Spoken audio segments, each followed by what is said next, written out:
وہ شان خلق دو عالم، درود ان پر سلام ان پر میرے مولا، یہ موقع دے کہ ختم الانبیاء دیکھوں۔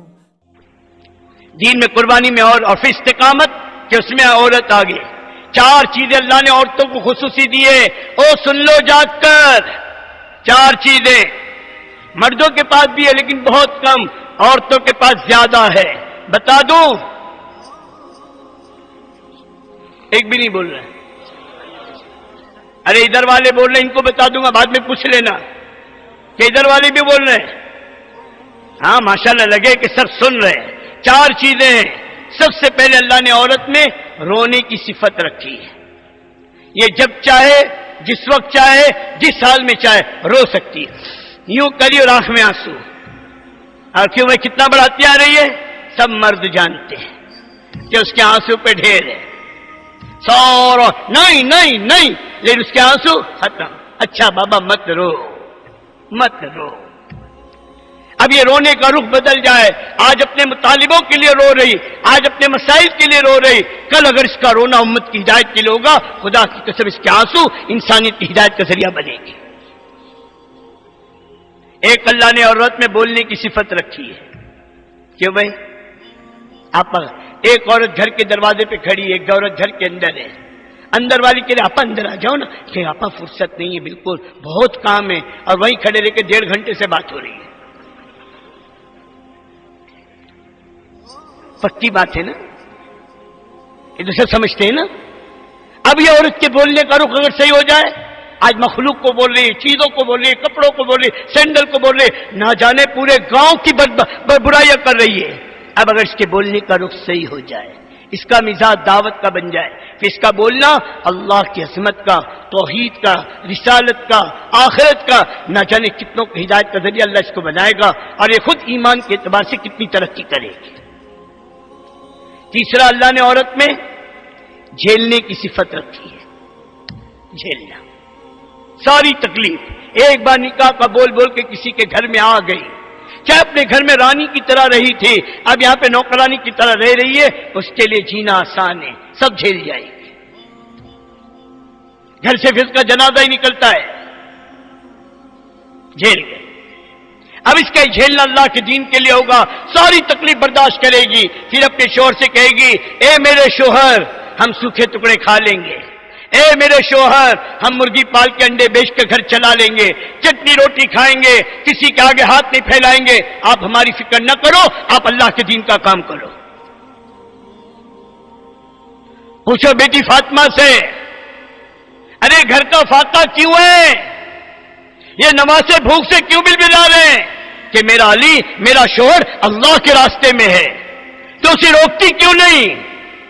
کہا مجھے خاتون جنت کا خطاب اسی پر ملا ہے کہ میں نے نہ کبھی اپنے باپ کو روکا اور نہ میں نے کبھی اپنے شوہر کو روکا، اللہ کے دین کے تقاضے سے۔ کہ ہمارا حال کہ جس حال میں زندگی گزر جائے گی، کوئی مطالبہ نہیں، کوئی مطالبہ نہیں۔ اگر عورت کے مزاج دین کا بنے گا، خدا کی قسم اپنے مرد کو عالمی تقاضوں کے لیے تیار کرے گی کہ اب ہماری فکر نہ کرو۔ کتنی عورتیں ہیں جب دعوت میں لگی، اپنے مردوں کو اپنے گلے کے ہار، اپنے ہاتھوں کی بنگڑیاں، ماں باپ کی طرف سے دی ہوئی چیزیں دے کر کہا جاؤ یہ کس دن کے لیے ہے، یہ اللہ کے دین سے بڑھ کر نہیں ہے، اسے اللہ کی راہ میں اسے خرچ، اسے بیچو اور اللہ کی راہ میں جاؤ۔ کتنے مردوں نے ملکوں کا سفر کیا ہے اپنی بیوی کے زیوروں کو بیچ کر۔ جب دین کا ماحول بنے گا نہیں تو اپنی مرد کو ایک دن کے لیے بھیجنے کو تیار نہیں ہوگی۔ کہاں جا رہے ہو؟ اب مرد نے مسجد میں بیان سنا مولوی صاحب کا، 1.5 گھنٹے کی تقریر، اور جوش میں سب نے نام لیا، خود بھی کھڑا، لکھو میرے 4 مہینے۔ اب لکھا تو دیا، اب دل میں دھک دھک دھک دھک دھک دھک دھک دھک دھک۔ اب گھر میں جا رہا ہے، سوچ رہا ہے کیا بولوں، کیسے بولوں، کیسے بولوں۔ اب گھر میں جا کر بہت محبت سے کہتا ہے اپنی مسجد میں جماعت آئی ہے، تو بیوی میں کیا کروں؟ ارے سن تو صحیح، کیا بیان کیا انہوں نے، کیا قربانی کی باتیں کی۔ پھر وہ میں نے کیا، تو آپ نے کیا کہ میں نے بھی نام لکھا دیا۔ اچھا، سارے محلے کے تبلیغ والے مر گئے، تم ہی بچ گئے تھے؟ اور پھر اگر اس نے یوں کہا لاؤ میرا برقع، میں چلی ماں کے گھر، یہ لو مننے، یہ لو منیوں کی فوج، یہ مرغی، یہ بکریاں، یہ بھینس، سب لے جاؤ، کرو تبلیغ، چلی میں ماں کے گھر۔ ارے بولو نا کیا ہوتا؟ ارے اللہ کی بندی میں جا تھوڑی رہا ہوں یار، میں تو ابھی سی بات کی ہے، فوراً ٹیپ ریکارڈ بدل گیا۔ ہاں کیوں؟ گھر میں مزاج نہیں بنایا۔ آج یہاں نام لکھانے کی ہمت نہیں ہے، یہاں ابھی تشکیل ہوگی نا پتہ چلے گا۔ ادھر سے ہوم منسٹر دکھا رہے، صرف 3 دن اجتماع کے لیے بھیجی ہو، سمجھ گئے؟ زیادہ جوش میں مت آنا ہو جا کے، دیکھو سب کو معلوم ہے ماشاءاللہ۔ ہاں ارے بیٹھ جاؤ بھائی، بیٹھ جاؤ بھائی، ان کو بٹھا دو تھوڑی دیر، کوئی تقاضا ہو فوری تو جانے دو۔ سمجھ میں کیا عرض کر رہا تھا؟ یہ مستورات، عورت کا مزاج اگر بنا یہ جھیلنے کی، سب جھیلے گی، سب صحابہ کی عورتوں کو دیکھو سب جھیلے گی، گھر میں کچھ نہیں، کوئی رونا نہیں۔ اللہ سے مانگی اس عورت نے، اور اس عورت کی دعا پر اللہ نے گھر کی چکی چلائی ہے اور اس میں سے آٹا نکلا ہے، اور اللہ کے نبی نے فرمایا اللہ کی بندی اگر تو اس چکی کے پارٹ کو نہ اٹھاتی قیامت تک کی چکی چلتی رہتی۔